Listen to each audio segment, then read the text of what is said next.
தேவனை புறந்தள்ளிடுறோம். அதான் உண்மை. மேல போட்டுறோம், இந்த காரியம் கர்த்தரால் வந்தது. மனசாட்சின்னு ஒண்ணு இருக்கா? தொட்டு சொல்லு. எப்படி பண்ணுவாங்க? A for age, B for beauty, C caste, dowry. என்ன டவுரி? பைபிள்ல டவுரி வாங்க சொல்லுங்க. ஆதாமு ஏவாளை கல்யாணம் பண்ணும்போது ஏவாள் வாஷிங் மிஷின் வாங்கி கொடுத்தாளா? ரெஃப்ரிஜரேட்டர் வாங்கி கொடுத்தாளா?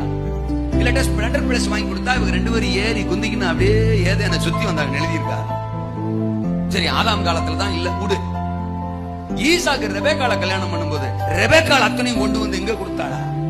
இல்லையே. ஆதாம் தான் ஏவாளை கல்யாணம் பண்ண மனைவியாக கொள்ள தன் விலா எலும்பில் இருந்து ஒன்றை இழந்து ஏவாளை கொண்டான். ஒரு கல்யாணம்னா ஆம்பளையாள் வீடு, மாப்பிள்ளை வீடு, பொண்ணு வீட்டை கொன்றது. கொலகார குடும்பம். பொண்ணு பார்க்கும் போதெல்லாம் அப்படியே பத்தியமா ஆவிக்குரிய மாதிரியே பாக்குறது. அதுக்கு பிறகு ஒண்ணு ஒண்ணா கொள்ளை அடிக்கிறது, பறிக்கிறது, அல்லட்ட சண்டை. அது கொடுக்க மாட்டாங்க, அது கொடுக்க நம்ம கேட்கிற மாதிரி தர மாட்டாங்க.